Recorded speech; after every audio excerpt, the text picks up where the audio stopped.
Você já se perguntou quem são os enigmáticos 24 anciãos mencionados na Bíblia?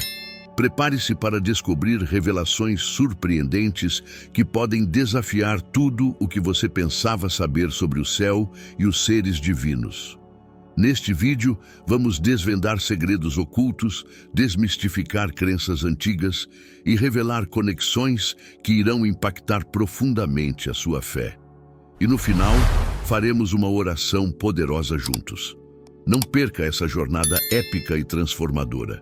Os 24 anciãos, uma jornada de revelação.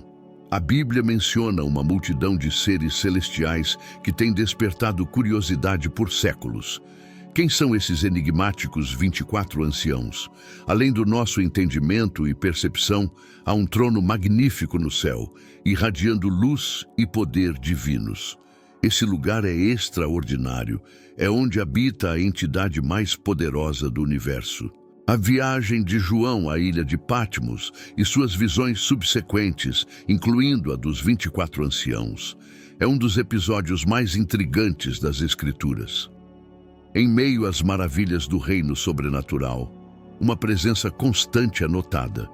Um círculo de 24 anciãos, vestidos de branco e coroados com ouro, sentados em tronos ao redor do trono principal. Quem são essas figuras e por que estão aqui? Depois de enviar mensagens às 7 igrejas, João subitamente se encontrou na própria sala do trono de Deus. Ele viu Deus sentado em um trono, brilhando como pedras preciosas.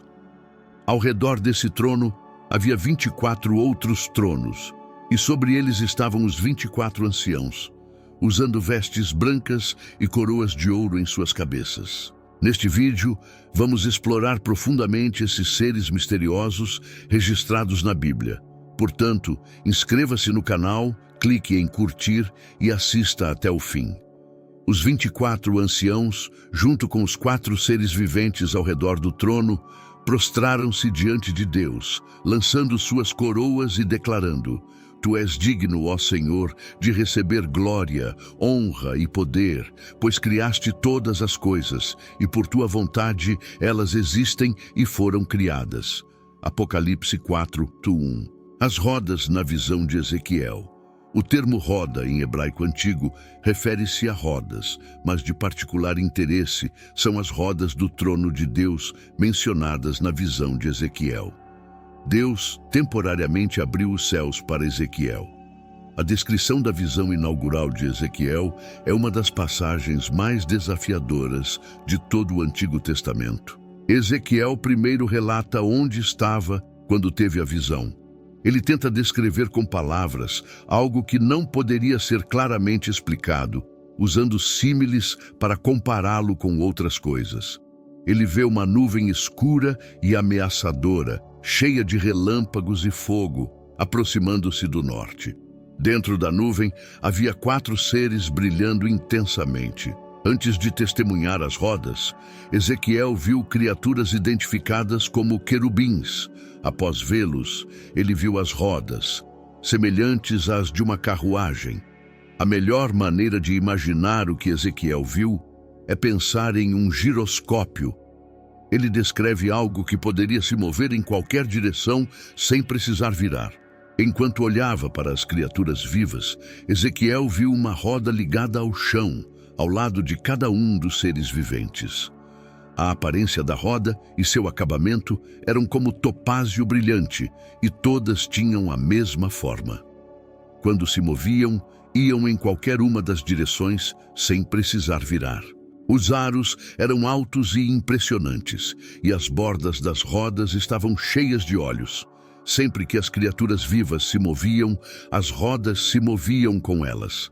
Onde quer que o espírito estivesse prestes a ir, elas iam naquela direção, pois o espírito das criaturas viventes estava nas rodas. Sempre que se moviam, as rodas se moviam, e sempre que paravam, as rodas paravam.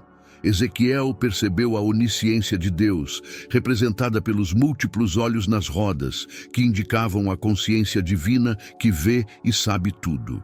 O livro de Jó inicia com uma visão em que Ezequiel recebe uma revelação de figuras angelicais. Nesta visão, Deus chama o profeta para ser seu porta-voz e vigia para os exilados hebreus. Esta é a primeira de 4 visões no livro e pode ser difícil imaginar o que Ezequiel viu. Ezequiel entendeu que a carruagem do trono de Deus estava em movimento. A imagem pode parecer estranha para o leitor moderno, mas é uma experiência visionária e surreal. Imagine um elefante africano de 5 toneladas correndo em sua direção, com olhos dilatados e pernas maciças batendo no chão. O Behemoth é descrito como essa grande criatura no livro de Jó. Tudo começou com Jó, um homem rico que vivia em luz, com sua família e vastas posses. Ele era correto e justo, esforçando-se para viver moralmente. Deus exaltou as virtudes de Jó a Satanás, que argumentou que Jó era justo apenas porque Deus o abençoara. Satanás desafiou Deus, dizendo que se pudesse infligir sofrimento a Jó, ele amaldiçoaria Deus. Deus permitiu que Satanás atormentasse Jó para testar essa afirmação, mas não tirasse sua vida. Jó recebeu 4 relatórios em um dia, cada um informando sobre a morte de seus servos, ovelhas e filhos, devido a invasores ou desastres naturais. Em meio ao seu sofrimento, Jó continuou a louvar a Deus. Satanás reapareceu no céu e Deus lhe deu outra chance de provar seu ponto. Jó amaldiçoou o dia de seu nascimento, comparando a vida e a morte com luz e trevas. Ele desejou nunca ter nascido, sentindo que a vida só aumentava sua agonia. No final, Deus interveio. Em várias ocasiões, Jó orou a Deus para ter uma conversa e seu desejo foi atendido. Deus lembrou a Jó que ele é o Criador de tudo, perguntando se ele poderia igualar seu trabalho. Eventualmente, Jó reconheceu sua insignificância diante de Deus e se arrependeu. Deus falou sobre suas criaturas, incluindo o Behemoth. Olhe para o Behemoth que fiz junto com você. Come grama como um boi.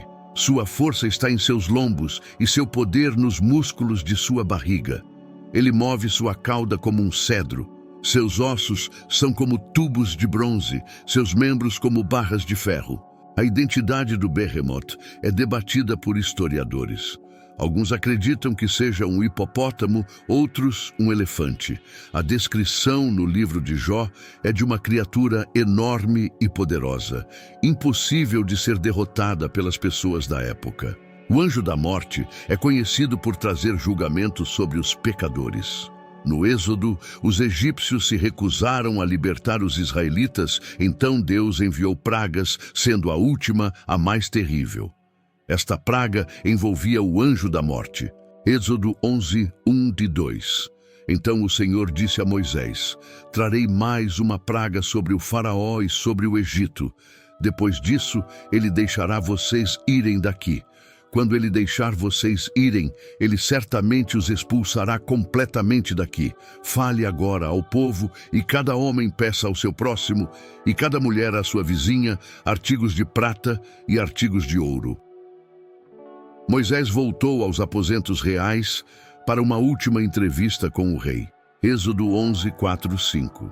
Então Moisés disse: assim diz o Senhor, por volta da meia-noite eu sairei pelo meio do Egito, e todos os primogênitos na terra do Egito morrerão, desde o primogênito do faraó, que está sentado no seu trono, até o primogênito da serva, que está atrás do moinho, e todos os primogênitos dos animais. O Egito tinha acabado de experimentar 9 pragas e mais desastres estavam a caminho.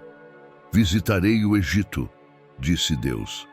Esta noite invadirei todas as casas onde não há sangue na porta, mas haverá sangue nas portas do meu povo, e eles serão poupados naquela noite. A história foi feita porque o povo acreditou no homem de Deus e seguiu o plano de Deus. Como resultado, o Senhor lhes disse que Faraó se recusou a obedecer e, como resultado, expôs a si mesmo e seu povo à ira do Senhor. Na noite em que ninguém dormiu, Êxodo 12, 29 e 30. E aconteceu que à meia-noite o Senhor feriu todos os primogênitos na terra do Egito, desde o primogênito do faraó que estava sentado no seu trono, até o primogênito do prisioneiro que estava no calabouço e todos os primogênitos dos animais. Faraó se levantou à noite, ele e todos os seus servos e todos os egípcios, e houve um grande clamor no Egito, porque não havia uma casa onde não houvesse alguém morto. O anjo destruidor não poupou ninguém que não estivesse preparado, nem mesmo o rei. Os dedos úmidos da morte atormentavam como uma aflição horrível, mas não tocavam em nenhum do povo de Deus. A palavra de Deus nos diz que não havia uma residência no Egito onde alguém não tivesse morrido. Pense nisso.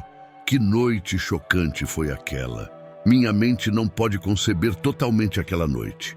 Uma grande multidão marchou pelas ruas em direção à fronteira, enquanto as lamentações e os gritos dos egípcios enlutados ecoavam na escuridão. O anjo da morte é outro nome para o anjo destruidor. Deus usou seres angélicos, mensageiros celestiais de algum tipo, em várias ocasiões para trazer julgamento sobre os pecadores na terra. Este ser é referido como um anjo destruidor em várias traduções bíblicas. Não há evidências bíblicas claras de que um único anjo foi designado como um anjo destruidor ou um anjo da morte.